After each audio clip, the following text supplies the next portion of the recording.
The name I'm using here, the VIP method, it's kind of ironic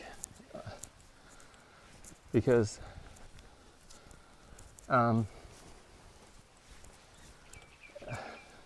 VIP, very important person. I mean, just that whole thing of a VIP really, on so many levels, just illustrates the power of the false ego. And ego means misidentification, an unobserved mind, if you like. So the false self, the material self, which is of course an illusion, at least it's temporary. So the VIP method, which is just VIP, is actually just, I come up with it because it's short for Vipassana. Because Vipassana, through the practice of Vipassana, we let go, we dissolve the false ego and this whole misconception of the self, and return to our original state, which is in fact invisible, the consciousness, without the form of the gross body and mind around it. So yeah, VIP method. But yes, then at the same time, VIP method, because if you found this method, you're practicing Vipassana, learning about Vipassana, you are an extremely fortunate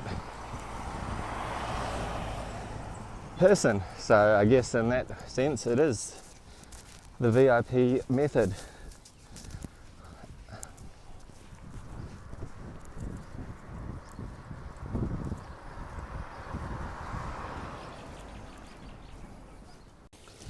As per the Buddha, as per all the ancient mystics and modern day ones have kindly pointed out to us, and indeed the individual, even without having to inquire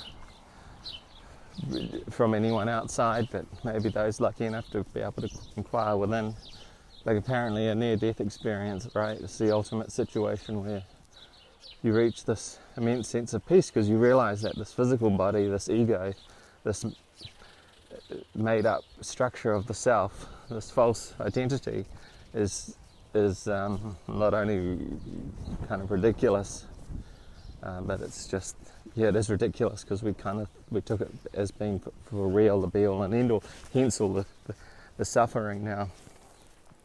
So therefore it often takes an experience of tremendous suffering, or maybe just lots of little suffering over a prolonged period of time, so then you're forced to wake up, you're forced to become present. I was listening to Eckhart Tolle this morning.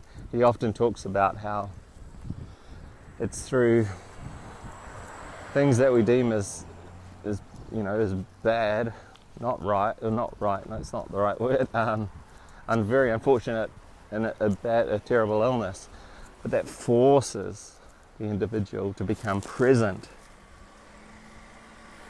And through the practicing of presence, through being in the present moment, we're able to see the false self, the ego, for what it is, and it dissolves. And it's what the ancient sages called liberation.